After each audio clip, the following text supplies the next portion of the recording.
Hello friends, नमस्कार।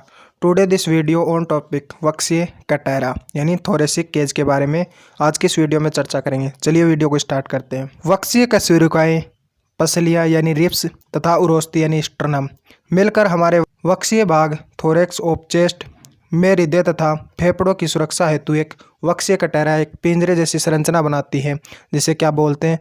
वक्सीय कैटेरा या thoracic cage बोलते हैं। वक्सीय कशेरुका यानी वर्टिबल कॉलम के बारे में हमने पिछली वीडियो में अध्ययन कर चुके हैं। आज की इस वीडियो में हम पढ़ेंगे पसलियां यानी रिब्स के बारे में और उरोस्ती यानी स्टर्नम के बारे में। ये जो बीच की जो हड्डी होती है, जो मध्य वाली जो हड्डी होती है, इसे बोलते हैं स्टर्नम, जिससे हमारी रिब्स जुड़ी रहती हैं। इसके बाद में नेक्स्ट पॉइंट है, वक्सीय कैटेरा हमारे हाथों की अंश मेखला यानी पेक्टोरियल ग्रिडलेस को जोड़ने के स्थान और सहारा प्रदान देने का कार्य करता है। यानी जो वक्सीय कैटेरा यानी थोरेसिक केज है, वह हमारे अंश मेखला ये भाग में हाथों को जोड़ने के लिए सहारा प्रदान करता है। और जो नीचे का जो भाग होता है, जहाँ पर पैर जुड़े रहते हैं, उन्हें बोलते हैं श्रोणी मेखला। और जहाँ पर हमारे हाथ अटैच रहते हैं या जुड़े रहते हैं, उन्हें बोलते हैं अंश मेखला। नेक्स्ट वीडियो जो होगी हमारी, वो अंश मेखला पर आधारित होगी। चलिए इसके बाद में नेक्स्ट पॉइंट की बात करते हैं, उरोस्ती यानी स्टर्नम के बारे में। यह सीने की हड्डी होती है, जैसा कि आपको डायग्राम में दिखाई दे रहा है। ये सीने की हड्डी होती है जो बीचों बीच पाई जाती है, जिसके लेफ्ट और राइट दोनों तरफ क्या जुड़े रहते हैं? रिब्स या पसलियां जुड़ी रहती है। यह चपटी, सकरी और लगभग 15 सेंटीमीटर लंबी होती है। जो स्टर्नम जो हड्डी होती है, इसकी लंबाई होती है 15 सेंटीमीटर, लगभग 15 सेंटीमीटर लंबी होती है। और आगे अर्थात सामने की ओर वक्ष के मध्य रेखा में स्थित रहती है, जैसा कि आप डायग्राम में देख रहे हो कि ये मध्य यानी बीचों बीच स्थित होती है। इसके 3 भागों में ऊपर सबसे ऊपर की ओर उसका छोटा परंतु सबसे चौड़ा भाग यानी मेन्यूब्रियल होता है, जो अंश मेखला की क्लीविसेल हड्डियां तथा प्रथम जोड़ी की पसलियों से जुड़ा रहता है। वक्सीय कैटेरा होता है यानी स्टर्नम होता है, इसके 3 भाग होते हैं। जो सबसे ऊपरी भाग और बल्कि सबसे छोटा भाग होता है ये वाला, और सबसे चौड़ा भाग होता है, यह किससे जुड़ा रहता है? मेनिब्रियम नामक हड्डी से जुड़ा रहता है, जो अंश मेखला की क्लीविकल हड्डियों तथा प्रथम जोड़ी की पसलियों से जुड़ा रहता है। यानी जो प्रथम जोड़ी की जो पसलियां यानी रिब्स से जुड़ा रहता है, अंश मेखला की ओर पाया जाता है। यहाँ पर हमारे हाथ अटैच होते हैं इससे जस्ट ऊपर। दूसरा पॉइंट है, मध्य में सबसे लंबा भाग होता है, ये वाला भाग है, ये सबसे लंबा भाग होता है, जो मध्य का भाग होता है। मिसोस्टर्नम या उरोस्तिकाय मिसोस्टर्नम और बॉडी ऑफ स्टर्नम होता है, जिससे दूसरी से 7वीं जोड़ी की पसलियां जुड़ी रहती है। इसके दोनों तरफ दूसरी, तीसरी, चौथी, 5वीं, 6ठी, 7वीं इस प्रकार से इसकी रिब्स जुड़ी रहती हैं। जो दूसरा जो भाग होता है, इससे 2 से लेकर 7 तक पसलियां यानी रिब्स जुड़ी रहती हैं। इसके बाद में तीसरा पॉइंट है इसका, सबसे पीछे वाले भाग या सबसे नीचे वाला जो ये भाग को मेटास्टर्नम अथवा सिपोइड प्रोसेस कहते हैं। यानी जो नीचे वाला भाग होता है, इसको मेटास्टर्नम कहते हैं। और इससे लास्ट की जो रिब्स होती हैं वो जुड़ी रहती हैं। जो 12 जोड़ी लंबी व सकरी चपटी पट्टीनुमा पसलियां हमारे वक्सीय कैटेरा के पार्श्व भाग बनाती है। ये जो 12 जोड़ी यानी हमारे शरीर में रिब्स की संख्या पूछे तो कितनी होती है?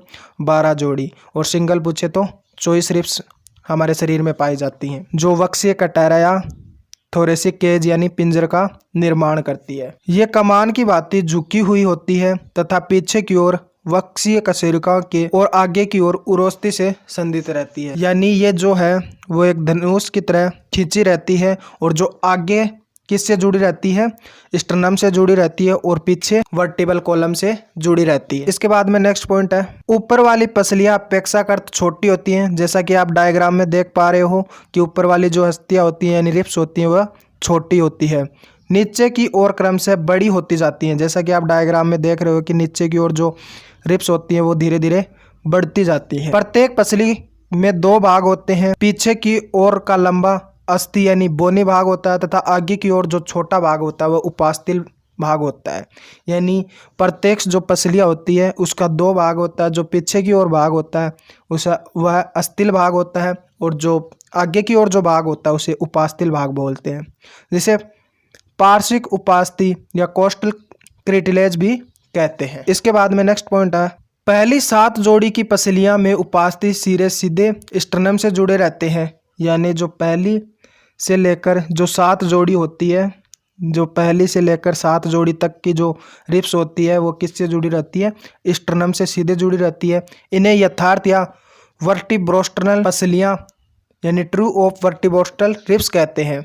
शेष 5 जोड़ी पसलियाँ को यथार्थ या मिथ्या फाल्स पसलियाँ भी कहते हैं। फर्स्ट से लेकर 7 जोड़ी जो पसलियाँ होती है वो किससे जुड़ी रहती है? स्टर्नम से जुड़ी रहती है। और जो 5 जोड़ी जो पसलियाँ होती है वो यथार्थ यानी मिथ्या या फाल्स पसलियाँ भी बोलते हैं उनको। वो किसी से जुड़ी नहीं रहती, लास्ट में फ्लाई विंग की तरह होती है यानी लहराती हुई पसलियाँ होती है। इसके बाद में हम बात करते हैं पसलियों के कार्य यानी फंक्शन ऑफ रिब्स। रिब्स के बारे में, कार्य के बारे में बात करेंगे। सबसे पहला कार्य ये फेफड़ों, हृदय तथा बड़ी रुधिर वाहिनियों को सुरक्षा प्रदान करता है।